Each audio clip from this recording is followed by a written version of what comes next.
2021. O envio dos projetos cumpre o que determina o artigo 54 da Lei Orgânica do Município. Convido Jorge Vieira, secretário de Planejamento, Administração e Gestão de Pessoas do Recife, e a audiência pública cumpre o papel de discutir as leis orçamentárias do Recife. Passo a palavra para o secretário Jorge Vieira. Boa tarde. Deixa eu dar uma respiradinha que eu dei uma carreira agora. Minha gente, eu queria primeiro pedir desculpas, realmente sinceras desculpas. Detesto chegar atrasado em qualquer lugar, e principalmente no compromisso com a Câmara Municipal do Recife. Foi realmente alguma falha de comunicação que houve no meio do processo, e a gente achava que a audiência era às 3, quando era às 14. Então, por favor, peço perdão pelo atraso e fazer vocês esperarem. Deixa eu pedir licença aqui para registrar a presença de Ivan Moraes, agora gravado, né? Vamos lá. Como de costume, a gente trouxe aqui uma apresentação rápida para dar uma visão geral sobre a lei orçamentária do município para o ano de 2019. Primeiramente, isso aqui é só dando uma rápida explicação na diferença entre os diferentes instrumentos de planejamento orçamentário, né? Enquanto o plano plurianual ele apresenta as escolhas estratégicas e busca orientar a ação da prefeitura por 4 anos, a lei orçamentária ela faz a previsão das receitas para aquele ano e fixa as despesas para aquele ano.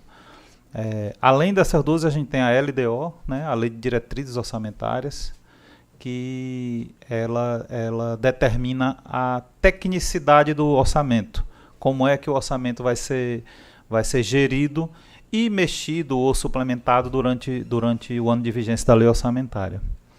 Hoje aqui a gente vai falar sobre a lei orçamentária anual.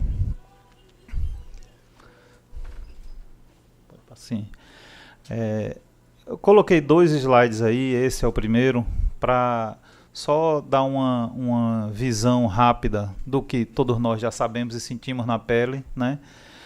Da crise econômica pela qual o nosso país vem passando nesses últimos anos. Esse primeiro gráfico aí é o da inflação. Vocês veem que ela teve um pico realmente muito alto em 2015 de 10,67%. E agora se chegou a cair abaixo de 3, agora está ali na casa dos 4. Pode passar aí. Quem é que está passando? É tu. E aqui, o grande indicador da sanidade das contas de um país é o PIB, né? Você vê que em 15 e 16 o PIB teve uma retração de 3,5% nesses 2 anos, caracterizando recessão tecnicamente é uma recessão. A gente vai ler sobre essa recessão no livro de História do Futuro. Essa é a recessão mais profunda pela qual o Brasil já passou. 2017 tivemos um crescimento do PIB de 1%, muito pouco. A previsão para 2018 é 1,55%, e para 2019 também projeção de 2,6%. Aí acredita-se que o Brasil começa a botar a cabeça fora acima da linha d'água.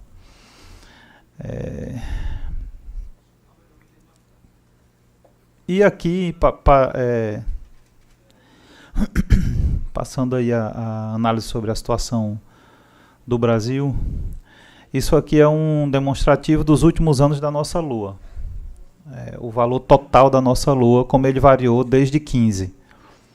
Você veja que ela teve uma subida mais substancial de 15 para 16, mas daí para frente ela subiu 0,27% de 16 para 17, 1,08% de 17 para 18, e a lei orçamentária anual para o ano de 2019, ela prevê receitas e fixa um total de despesas de 6,067 bilhões de reais, 0,15% a mais do que a Lua 2018.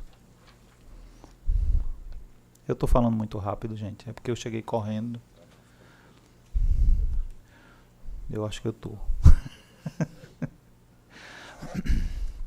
Vamos dar uma olhadinha rápida aqui na receita prevista.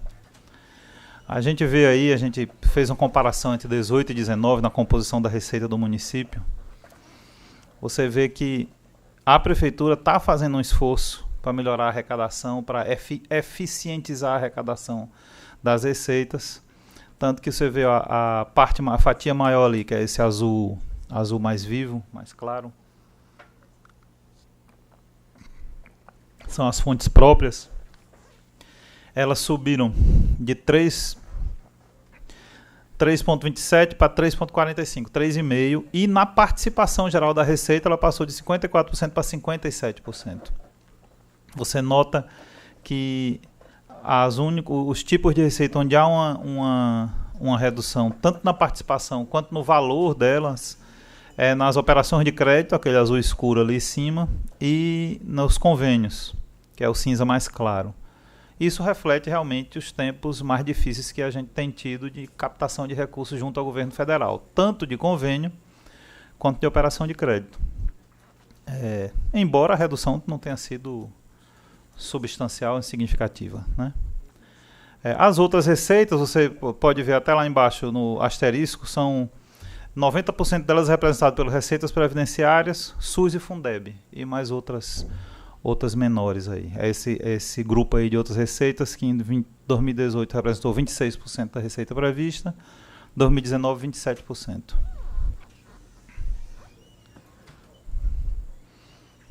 Passou aí. Uma visão rápida das nossas principais receitas. E o executado em 2018, como 2018 deve terminar, né, que a gente não terminou 2018 ainda, a projeção de término de 2018 e a nossa previsão para 2019, você vê aumento de 6% no ISS, o Fundeb ali aumento de 12%, 16% nas taxas. Então você vê que, como o gráfico de pizza lá mostrou no início, a prefeitura está fazendo um esforço para melhorar a sua arrecadação. Você vê que isso aqui são as receitas próprias, né? Elas tem uma ou outra aí, tem uma, né? Só o ICMS que está tendo uma redução, as outras estão tendo uma variação positiva, isso é previsão, né? A gente tem sempre que lembrar que o orçamento, ele é uma previsão. Vou me encostar aqui. É isso aí, nossa principal receita é o ISS, seguida pelo ICMS. Qualquer detalhamento a mais aqui, se alguém quiser ter um detalhamento realmente do comportamento de cada receita dessa, o porquê dessa variação, o que é que está causando esse aumento ali, essa redução acolá, eu não tenho dúvidas que a Secretaria de Finanças da Prefeitura está à disposição para ouvir aqui ou prestar os esclarecimentos lá. Isso, quem cuida diretamente disso aqui é a Secretaria de Finanças, o secretário Ricardo Dantas. Passando para a despesa. A distribuição da despesa na lua de 2019, você vê que de longe a despesa de pessoal é a maior delas, né? Representa 47,6% do total, esse 2,8% aí. Então, pessoal, outras despesas correntes, o azulzinho clarinho ali de 1,7%, é o outro grupo grande, e investimentos é aquele cinza escuro. Esse é o total das nossas receitas fixadas para 2019. Oi? 1,003.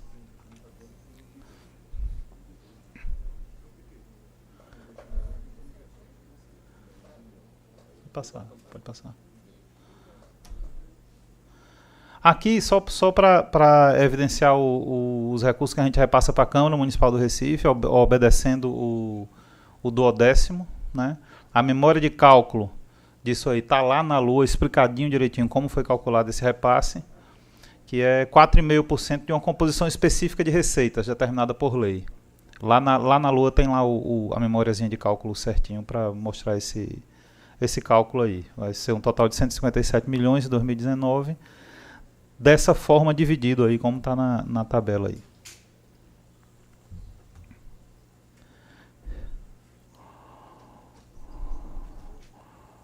Sobre os recursos destinados à manutenção do ensino, manutenção e desenvolvimento do ensino.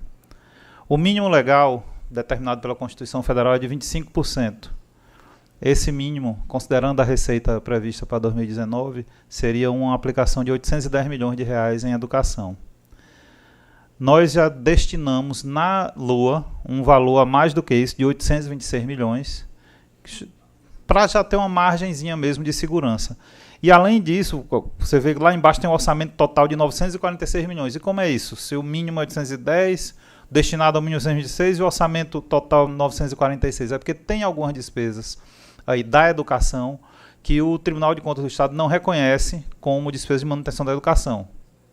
Embora algumas realmente sejam um absurdo não serem reconhecidas, mas a gente tem que obedecer o que o Tribunal de Contas determina, né? Por exemplo, fardamento está fora, merenda está fora, eles não contam, a prefeitura gasta dinheiro com fardamento e com merenda.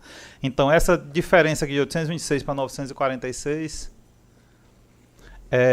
são exatamente essas despesas, essas glosas que o tribunal faz. Saúde. O mínimo legal para a saúde, enquanto da educação é de 25%, o mínimo constitucional da saúde é 15%.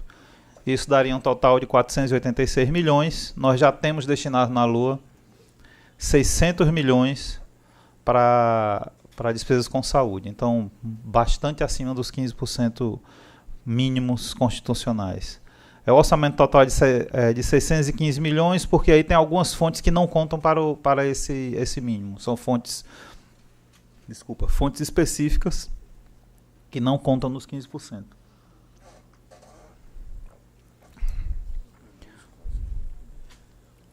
Oi? A saúde realmente está acima. É o custo da saúde, né? E os investimentos que a prefeitura tem feito. Aí aqui a gente fez tentou fazer um demonstrativo mostrando como as nossas despesas estão distribuídas e dando uma ideia de como a margem de manobra de destinação de recursos a essa despesa realmente não é grande para o Executivo Municipal.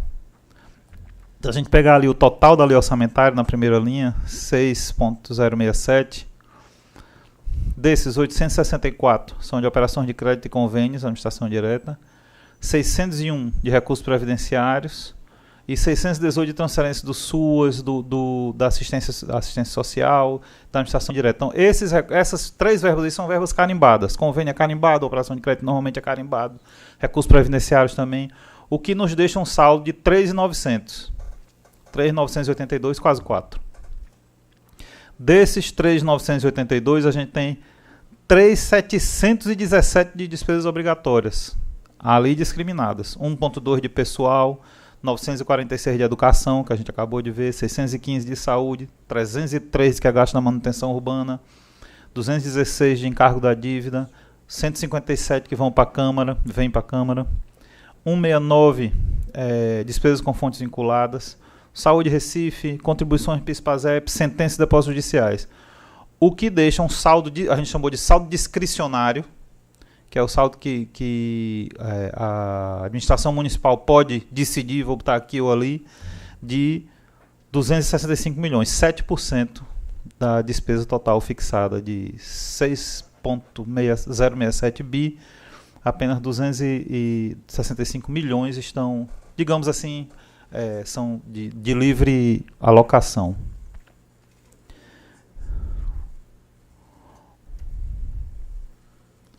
Investimentos. Passou já?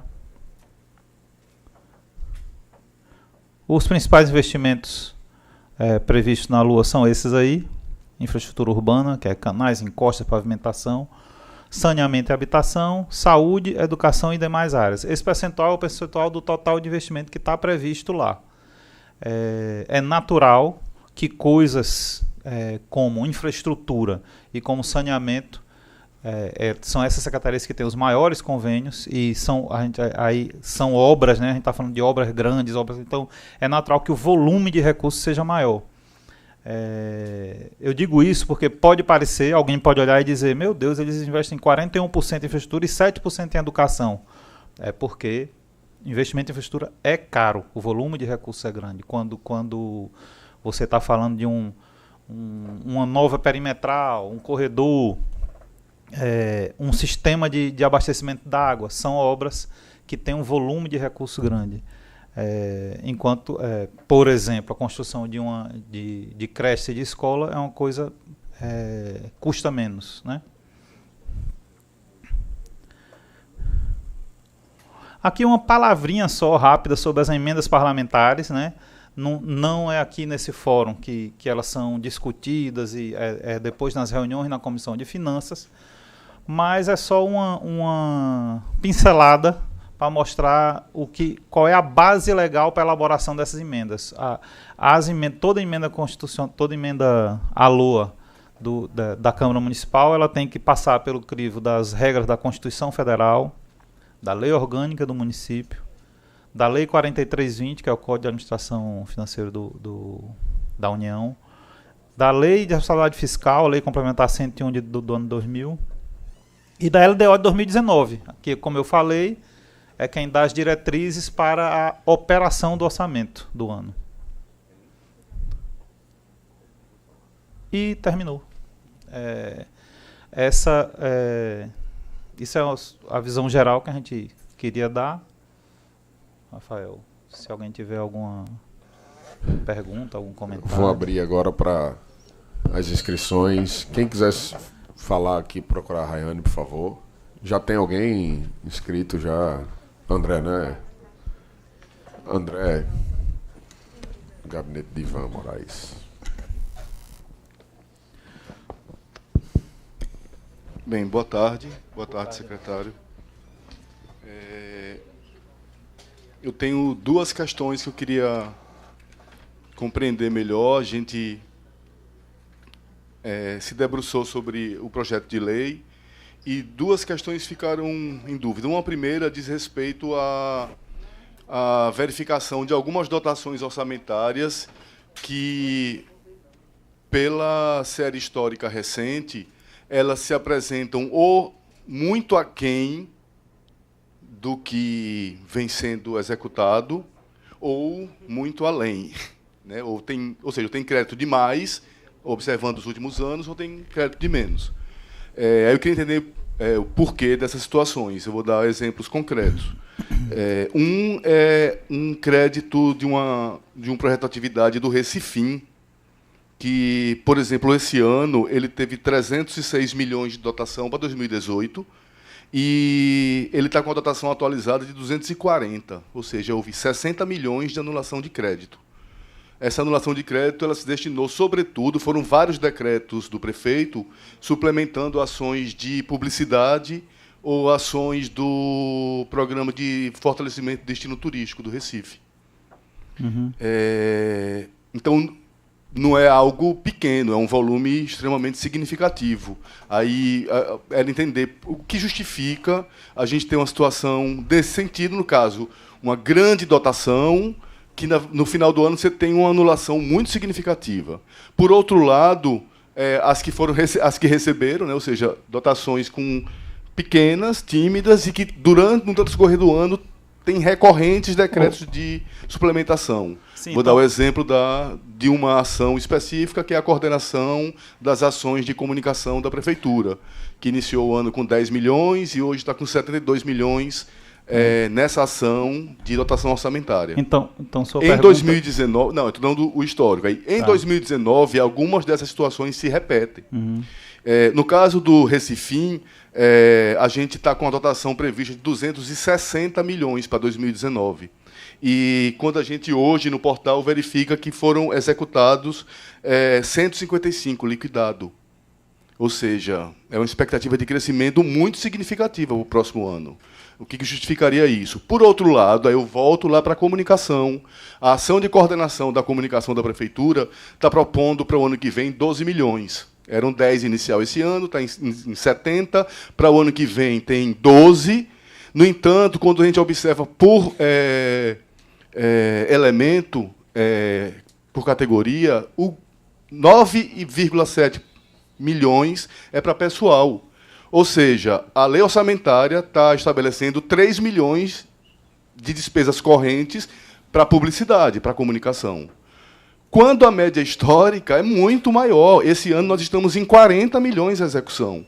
Então, a pergunta é, de fato, a prefeitura... é o momento de planejar, eu acredito que é esse, né? O orçamento ele não é feito para ser remendado.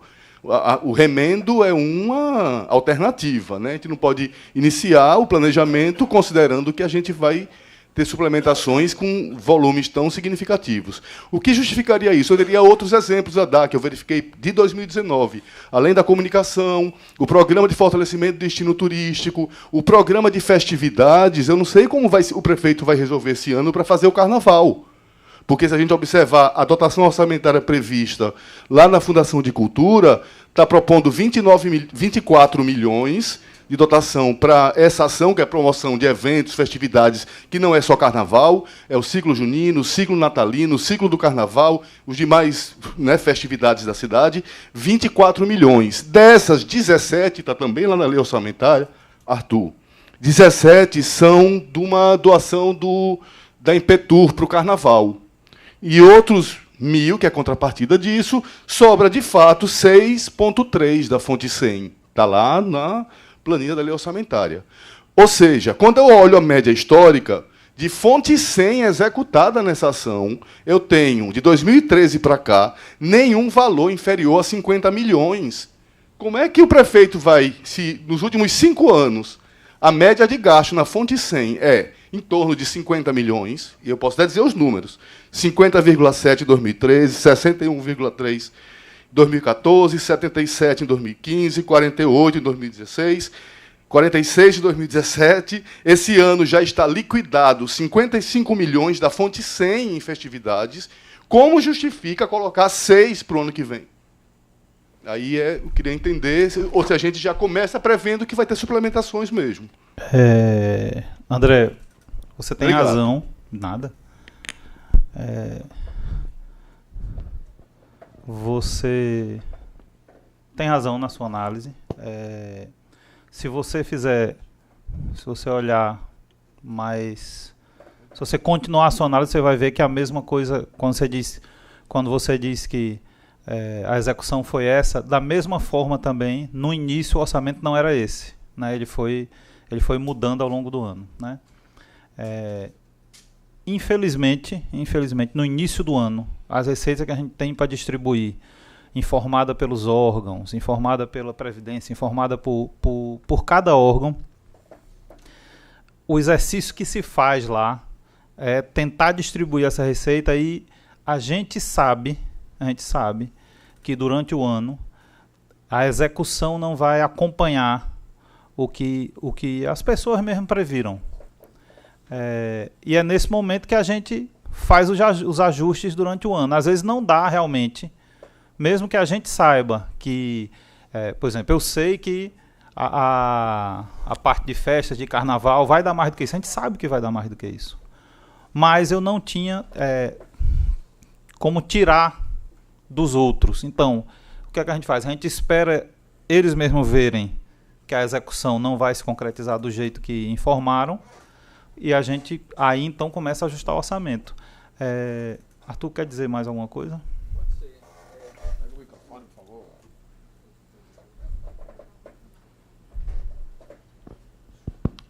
Bom, só Claro, certo.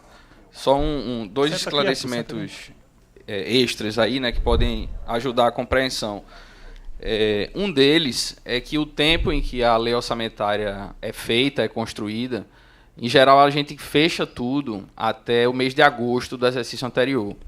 Então as informações que a gente utiliza para alimentar a lei orçamentária são informações que elas de cara já têm um delay de quase 6 meses em relação ao mundo real que vai começar a acontecer. Uhum. Então a gente se informa pelos órgãos, né? Os órgãos da prefeitura passam suas informações em relação às suas previsões de gastos para o ano seguinte. Ainda no mês de junho, julho, é quando eles estão passando para a gente os gastos que eles preveem que terão no exercício seguinte. Então a gente alimenta a lei orçamentária também com essas informações, o que obviamente já faz com que você tenha um grau de diferença quando a realidade começa a acontecer, que é inerente, certo? Ela pode ser que ela não explique tudo. Uma outra coisa que explica, que o secretário já começou a colocar aqui, é que naquele slide que a gente mostrou, o valor que a gente tem discricionário, né, aquele valor que realmente está completamente livre para que você aplique da maneira que desejar, é um valor de aproximadamente 7%, né, do total das receitas, vamos dizer, próprias que a prefeitura tem. 7% apenas. Né? Todo o resto ele está, de uma maneira ou de outra, carimbado. Então, o que é que acontece? Quando a gente vai distribuir para formar a lei orçamentária, a gente tem que, obrigatoriamente, dar preferência para todas as despesas que têm algum tipo de vinculação legal. E isso utiliza os recursos do Tesouro da Prefeitura. Então, nessa dinâmica inicial, para dar como se fosse assim, o pontapé inicial da lei orçamentária, no dia 1º de janeiro do exercício, tem que ser um pontapé que ele já comece garantindo tudo que a legislação pede.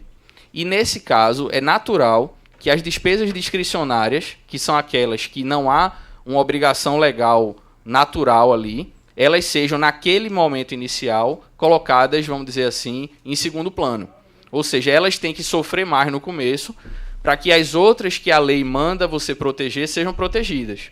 E depois que o ano começa, a dinâmica que o secretário colocou aqui começa a ter efeito. Qual é essa dinâmica? Por exemplo, foi previsto, né, vamos dizer, por uma empresa, pela URB, foi previsto que uma obra X que estava em andamento teria um desempenho de execução financeira X.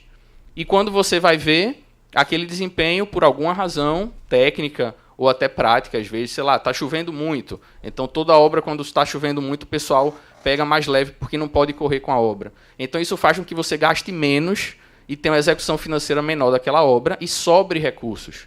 Então, todos esses recursos que a gente vai identificando, que estão começando a sobrar nos órgãos, aí você diz, Arthur, mas como é que vai sobrar recurso num ano que mal começou? Por causa daquela diferença que eu falei para vocês, de que o pessoal dá informação em julho do ano anterior.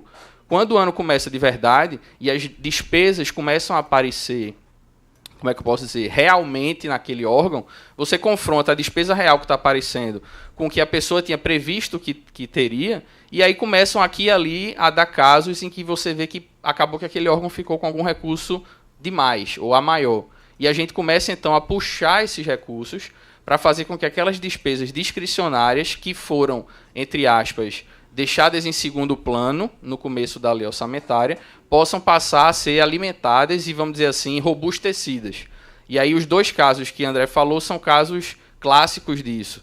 Né? Numa distribuição normal da LOA, em caso de receita, vamos dizer assim, uma receita que está pressionada, sempre as discricionárias vão ficar, no começo, prejudicadas. E despesas, por exemplo, como da comunicação, ou despesas com festividades, que são típicas de despesas discricionárias, o normal, o natural, é que numa situação de receita restrita, elas sempre comecem o ano bem aquém do que depois vai acontecer, se depois fosse confirmando que a gente está conseguindo puxar recursos de outros órgãos que não estão executando na velocidade que pretendiam. Acho que basicamente é isso. Deixa eu passar a palavra agora para Davi Valdir, próximo inscrito.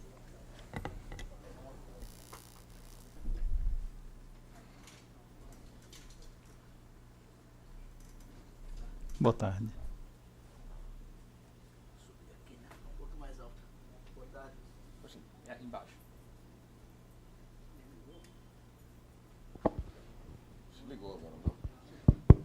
Som. Boa tarde, pessoal. Em relação ao LOA e a Lei Orçamentária Anual, alguns dados que foi passado por Vossa Senhoria aqui, eu gostaria de ressaltar só em questão da despesa do carnaval, que nosso amigo ele já levantou aqui, e a despesa do pessoal. Primeiramente, eu acredito que a prefeitura ela não deve, em si, entrar em aliança com a questão do carnaval. O carnaval ela é uma festa popular. Então, eu acredito que a população em si ela deve tirar do seu próprio recurso privado e que seja investido para cada um fazer sua festa. Não a prefeitura usar a despesa com impostos públicos, impostos que cada um de nós que estamos aqui presentes e vocês que estão assistindo pagam para ser investido numa festa de carnaval que também, grande maioria dos recifenses, muitos gostam, a maioria gostam, mas muitos também não gostam. Então a gente tem que respeitar essa maioria. Em relação à despesa com o pessoal, infraestrutura, que também foi levantada, que você botou em 41%, se não me falha a memória, para a gente investir em infraestrutura, para investir em educação, a gente precisa reduzir o pessoal. Como reduzir o pessoal? A gente precisa reduzir o governo, o Estado. Como é que a gente faz isso? A gente corta cargos, corta salário, para ser investido em educação, 5% investido em educação municipal. É um absurdo isso. Não se pode ter. Eu tenho, por exemplo, na minha na escola perto onde eu moro, na zona oeste do Recife, você tem uma escola totalmente acabada. Então você não tem recursos suficientes para ser investido na educação. Você tem 5%, é ridículo isso. A gente precisa cortar de dentro. Para que você vai investir em carnaval? Para que você vai investir? Vamos investir em educação. Vamos investir na educação base. Vamos colocar para as nossas crianças uma proposta que eu tenho realmente. Vamos colocar para as nossas crianças um pré-adolescente fazer um curso de Libra na escola pelo governo. Não vamos investir, realmente, desperdiçar o nosso dinheiro nisso. Vamos investir em infraestrutura, saneamento básico. A gente tem um bairro de Afogados, por exemplo, ali, perto da feira, ali, acho que todo mundo conhece. Ali, realmente, saneamento básico precisa ser investido. Precisa ser investido. E a prefeitura em si, eu não quero julgar em si, mas nós precisamos ter um olhar delicado para a zona oeste do Recife. Nós temos os outros bairros, precisamos ter um olhar delicado em relação a isso. Calçamento. A gente, somos capital do Nordeste, nós ainda temos estrada de barro. Acredite, meus amigos, quando eu saio para pegar um transporte público, eu passo por estrada de barro. Um absurdo isso. Nós precisamos de calçamento, nós precisamos investir em infraestrutura. Como a gente vai investir em infraestrutura? A gente investe em infraestrutura cortando de dentro para ser investido mais. Porque você tem 5% em educação sendo investido. É um absurdo isso. Nós precisamos priorizar a educação fundamental. Essa é a prioridade. A Prefeitura do Recife precisa tomar por noção. Nós somos a capital do Nordeste, cara. Nós somos a capital do Nordeste. A gente era para viver como São Paulo. São Paulo é uma cidade desenvolvida. Eu acredito que a Prefeitura do Recife, com esse orçamento levantado, ele vai pensar, vai rever muito bem em relação a esse orçamento e vamos aumentar esse número aí para ser investido em educação e infraestrutura, ser investido de verdade, porque não está sendo investido. Para mim isso é uma farsa. Não está sendo investido em infraestrutura. Porque você pega aí, várias ruas não tem investimento não. Saneamento básico piorou, não tem investimento em saneamento básico. Tá ok? Então, eu espero, em relação a esse orçamento da prefeitura, que seja cortado despesas de dentro para ter mais dinheiro e realmente ser investido. Porque eu vou trabalhar como fiscal. Eu não vou deixar passar nada. Eu estou acompanhando cada um de vocês, a prefeitura, cada vereador. Eu estou fiscalizando cada um de vocês como população. Como população. Não iremos deixar passar, iremos fiscalizar. Viemos aqui quantas vezes for necessário e também na prefeitura para fiscalizar e realmente se for investido, a gente vai parabenizar cada um de vocês, mas também se não for investido a gente vai denunciar e vai falar mesmo, tá ok? Era só essas minhas palavras aí, muito obrigado e uma boa tarde. Obrigado. Como é teu nome? Davi. Davi Valdir. Obrigado, Davi. E você tem que fazer isso mesmo, Davi. Dever e direito de todo cidadão fiscalizar e cobrar da prefeitura, sim. A gente está aqui para prestar contas mesmo. Quanto à despesa de pessoal, tudo bom, Hélio? Registrar a presença do vereador Hélio da Guabiraba. Quanto à despesa de pessoal, eu queria dizer que 95% dela, por aí, eu não estou com o número na cabeça, eu estou chutando o número aqui, mas acima de 90% dela é despesa que a gente não tem como mexer. Cargos comissionados, que tanto se fala, representam um percentual muito pequeno da despesa de pessoal da prefeitura.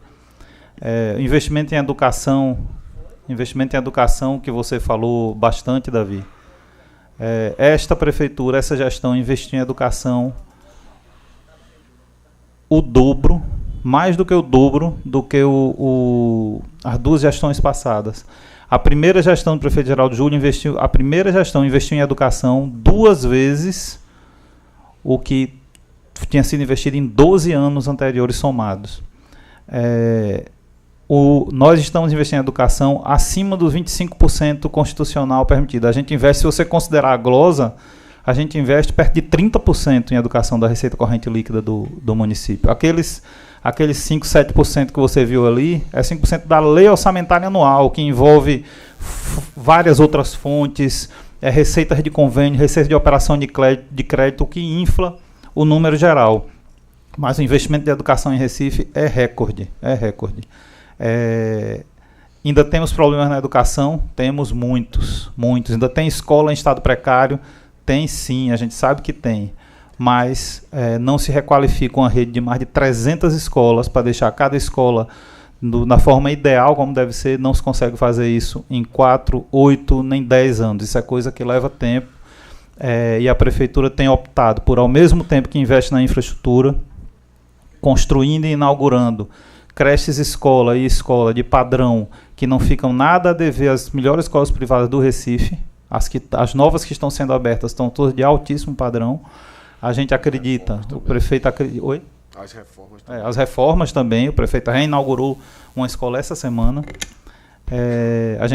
O prefeito acredita que com isso ele está inaugurando um novo padrão que a gente quer que todas as próximas gestões, à medida que forem requalificando ou construindo novas unidades educacionais, sigam este padrão.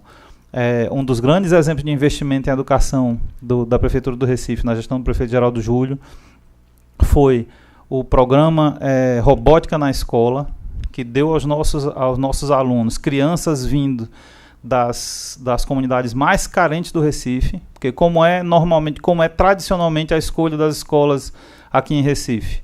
Quem pode pagar, estuda nas melhores escolas privadas da cidade. Quem não pode pagar tanto assim, estuda nas escolas privadas de bairro. Quem não pode pagar essas, vai para a escola do Estado.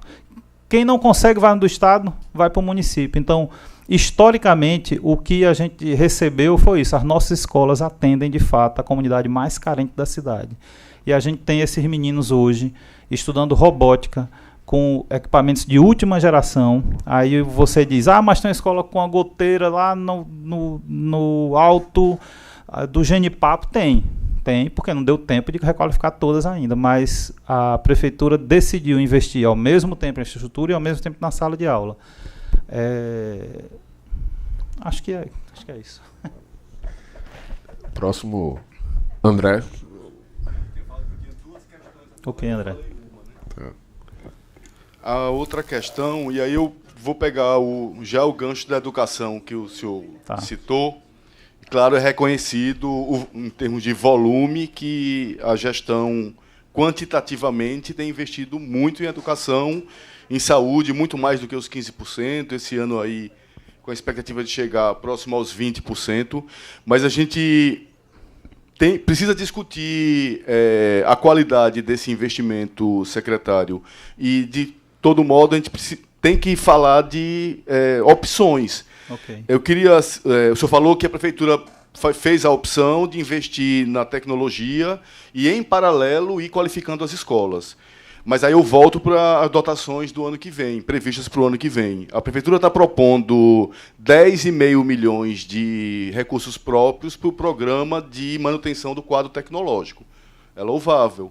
Mas não é como o senhor acabou de dizer, que investe nas duas coisas, porque, por outro lado, para a expansão da rede de creches, que é uma grande demanda da cidade na área da educação, a prefeitura está propondo investir com recursos próprios R$920 mil.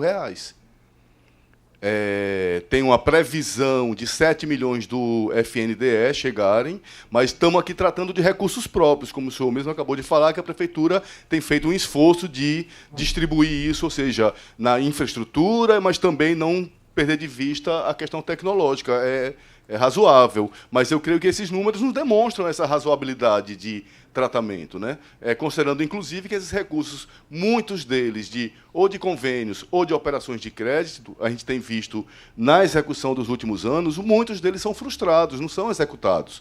Então, o que a gente, de fato, pode contar é que são com os recursos próprios, né? Então, isso dá ou seja, não demonstra que o tratamento ele é equitativo para as duas áreas. Aí, essa pergunta eu estou fazendo, eu queria ver uma tabela que foi mostrada, porque no ano passado, eu acho que boa parte dos vereadores e vereadoras da Casa tiveram suas emendas orçamentárias frustradas por um impeditivo que dizia respeito à Lei 4320, onde se estabelece que as despesas de custeio não podem ser objeto de emendas parlamentares. Há, de fato, um artigo lá, claro que há uma ressalva na lei, nos casos de inexatidão da proposta. A gente verifica, em situações como essa, que há inexatidão de proposta, né? Dotações muito acima das execuções dos últimos anos, classificadas como outras despesas correntes, no nosso ponto de vista, elas não são despesas de custeio. Custeio são despesas que mantêm as custas do serviço público. Um serviço ligado ao quadro tecnológico, se ele não está contratado ainda, ele é a expansão do serviço, eu acho que isso pode ser objeto de emenda, essa é a minha interpretação. Objetivamente, qual é a interpretação da Prefeitura? Porque no ano passado isso foi objeto de muito debate. Todos os vereadores tiveram todas as emendas que remanejavam recursos de ações, isso excluindo tudo que fosse tivemos todo cuidado, esse ano tivemos todo cuidado de novo. Excluímos tudo de convênios, tiramos tudo de operações de crédito, contrapartida, fonte 112, 114, tudo, os limites constitucionais, tudo respeitado. Fomos para aquelas, eu queria ver a outra, acho que é a próxima lâmina, a outra, exato, aqui. Pronto.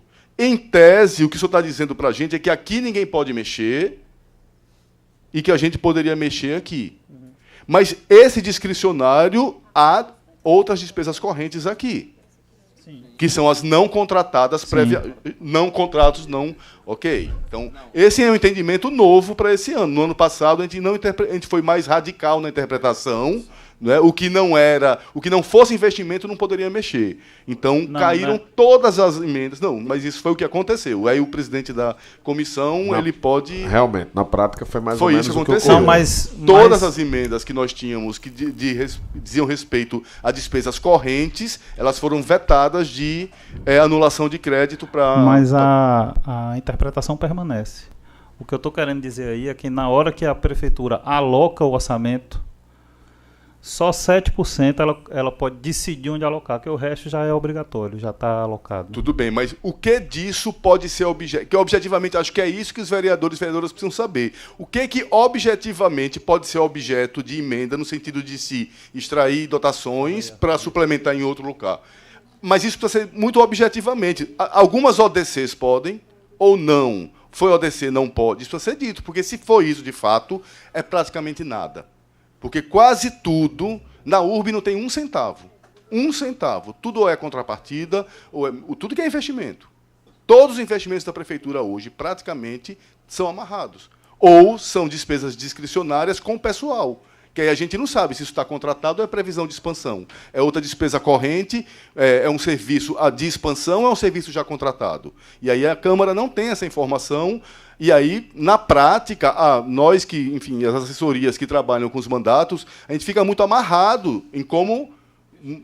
Não tem como mexer. Então, era mais objetivamente a gente poder entender o que, de fato, a gente tem condições de sugerir alterações. No nosso ponto de vista, uma ação como essa, de manutenção do quadro tecnológico, eu não acredito que os 10 milhões e os 11 milhões estejam contratados já. A gente precisava saber, olha, disso já tem tanto comprometido e 2 está proposto para expansão. E aí isso seria objeto de remanejamento ou não, e aí no debate interno, enfim. Mas a gente precisa dessa informação mais objetiva para poder trabalhar. Que mesmo.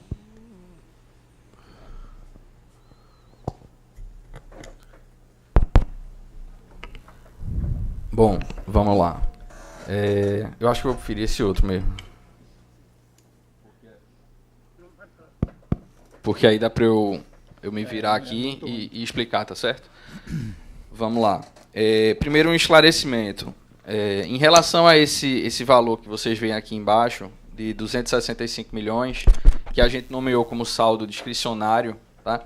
Não quer dizer que dentro desse valor a gente não vai ter outras despesas correntes tradicionais da prefeitura. Nessa seleção que a gente colocou ali, a gente decidiu colocar apenas aquelas que a gente tinha ou uma obrigação legal muito explícita, né, de ter que ser pago, né, ou alguma coisa, por exemplo, deixa eu dar, por exemplo, pessoal em encargos, né, essa a gente tem não só obrigações legais como administrativas óbvias que a gente tem que pagar. Educação e saúde são legais, tá certo? Manutenção urbana, por exemplo, não é uma obrigação legal, explícita, no sentido de que há uma lei dizendo que a gente tem que amarrar recurso para manutenção urbana. Mas entende-se que a manutenção urbana, ou seja, a limpeza urbana, a poda de árvores, né? A parte de quando você tem canaletas que estão entupidas, toda essa parte de zeladoria da cidade, como sendo algo que a aplicação do recurso ali ela é inquestionável, porque em qualquer um desses itens, no momento em que você não colocar recurso, imediatamente a cidade vai entrar num certo tipo de colapso pela falta daquele serviço.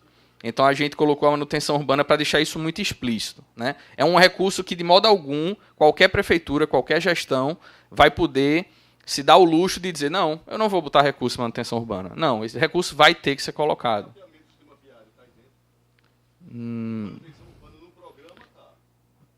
Recapeamento.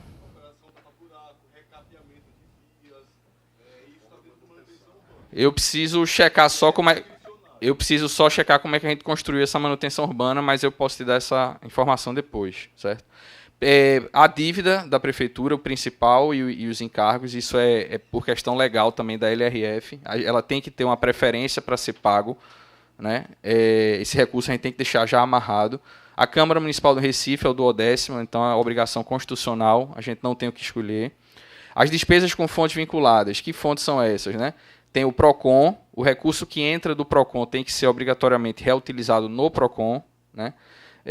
Contribuição de iluminação pública, que todo mundo paga na conta de luz, tem que ser reinvestido na iluminação da cidade, né? Quando você pega, sei lá, a Avenida Norte ali, né, que eu acho que estão colocando uns postes novos de luz no meio, tudo isso é com recurso dessa contribuição de iluminação pública. Então a prefeitura não pode pegar esse recurso e gastar com alguma outra coisa. Então ele é amarrado. E tem outros, né? Meio ambiente, multas de trânsito, tudo isso você arrecada e tem que gastar naquele setor.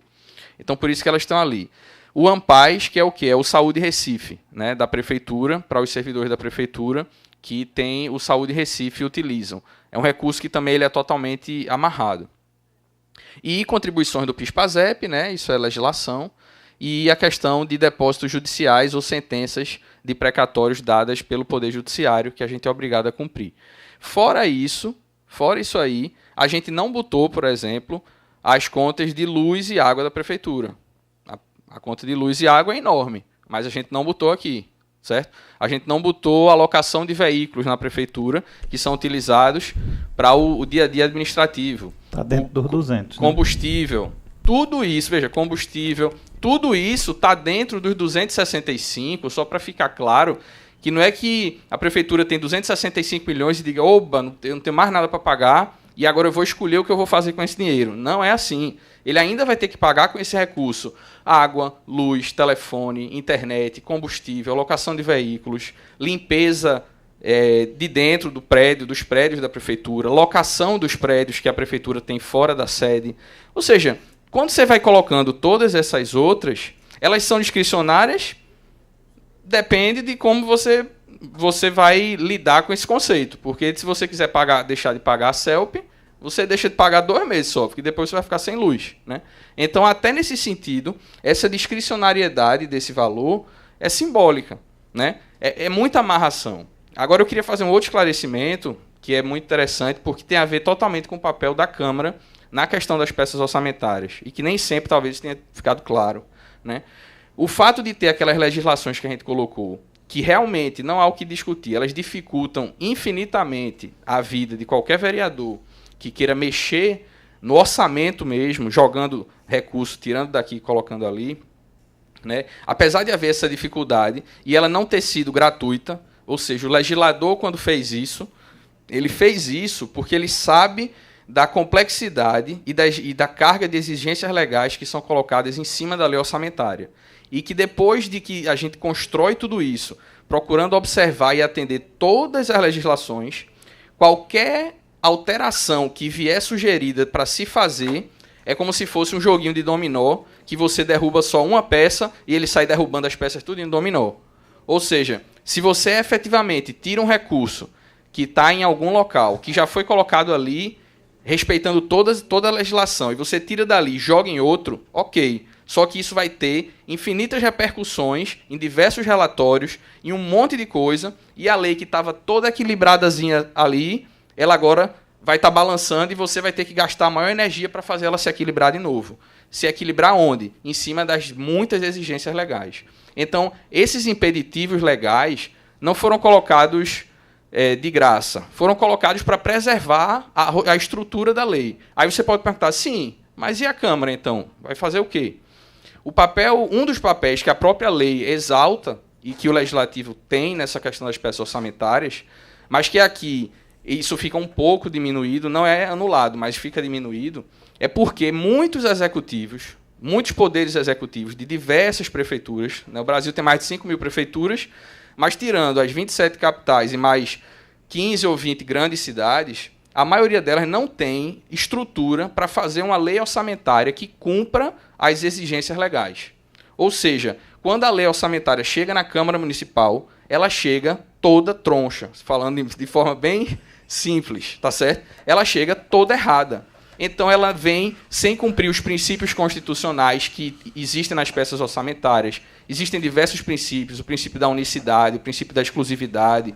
Tem uma série de princípios que têm que ser cumpridos na lei orçamentária e as prefeituras, nem todas, têm condição de preparar a lei direito. Então ela chega toda cheia de defeitos graves, gravíssimos. Por exemplo, é muito comum em diversas prefeituras, no meio da lei orçamentária, o cara bota ali um outro trecho de outra lei que não tem nada a ver para aprovar outra coisa ali no bolo. Então, quando a Câmara se depara com aquilo, se ela sair aprovando rápido, ela aprovou a lei orçamentária, sei lá, e um imposto novo, que não tinha nada a ver com a lei, certo? E uma das coisas que a lei orçamentária tem é o princípio da exclusividade.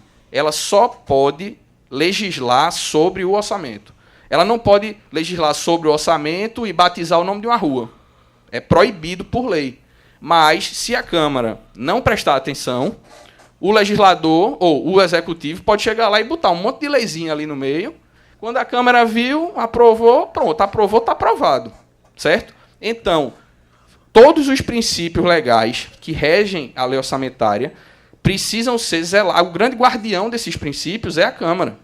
Porque se pegar um executivo que, ou por falta de condições técnicas, ou por má-fé, queira usar a lei orçamentária para fazer coisas erradas e ilegais, ele vai fazer isso, e o único guardião para que isso não venha a acontecer se chama Câmara Municipal. Então, porque eu falei que no caso daqui, digamos assim, às vezes dá a sensação de que a Câmara fez pouco, né? Porque, felizmente, aí é um mérito dos recifenses, da história do Recife, né? Foi se construindo no Poder Executivo, independente das gestões e nas sucessões de gestões, né? Áreas técnicas, em cima de áreas técnicas, que permitiam se construir uma lei orçamentária, vamos dizer assim, séria. Ou seja, que busca cumprir todas as exigências legais da forma mais correta possível, né? Então, de fato, há uma série de preocupações que, quando a Câmara Municipal vem para analisar a lei orçamentária, o TCE, por exemplo, ele faz o parecer todo ano. Quando tem lá lei orçamentária e PPA, ele tem um monte de exigência legal e do lado como se fosse um checklist, dizendo se foi cumprido ou se não foi cumprido, né? E o normal que a gente tem não é nessa gestão só, em todas as gestões na Prefeitura do Recife, o comum é que o TCE dê um checklist ok em tudo. Por quê?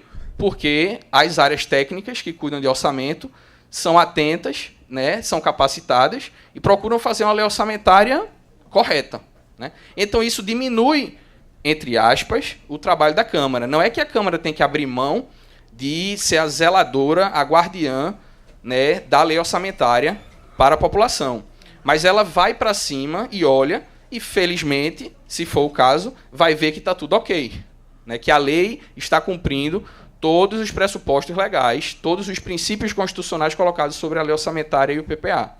Essa acaba sendo a função precípua da Câmara de Vereadores em relação à lei orçamentária. E por isso explica por que também é tão difícil, pela própria legislação, fazer com que a Câmara mexa muito na lei orçamentária no que diz respeito às transferências de recurso de uma ação para outra, de um órgão para outro. Porque isso sim geraria uma, como é que eu posso dizer, uma confusão muito grande numa lei que recebe muitas legislações e muitas exigências em cima, e quando os valores são colocados ali, não são colocados aleatoriamente. Né? Tem muita coisa por trás. Então, o que pode parecer simples, de dizer, não, tira aqui 100 mil e bota ali, não é só isso, porque esse 100 mil estava cumprindo a exigência, e aquele outro, se você botar, vai contra outra exigência. E agora, como é que eu faço? E esse balanço receita e despesa que estava aqui, como é que eu vou fazer? Então, tanto é que eu até falei para o André outro dia, quando fui levantar a legislação toda, eu me espantei, eu não sabia que a legislação era tão restritiva e tão dificultosa para o legislativo mexer nos recursos. Eu achei que ela ia ser muito mais generosa, e ela não é. Ela dificulta mesmo. Né? Mas isso não tira da Câmara Municipal o dever principal de ver se a gente está cumprindo todo o arcabouço legal, né? Que é o principal, né? Para a gente não fazer uma lei orçamentária, aprovar uma lei orçamentária que fere os princípios constitucionais e legais. Não havendo mais nenhum vereador inscrito, declaro encerrada a presente audiência pública. Obrigado pela presença de todos. Fique tranquilo. Entendi.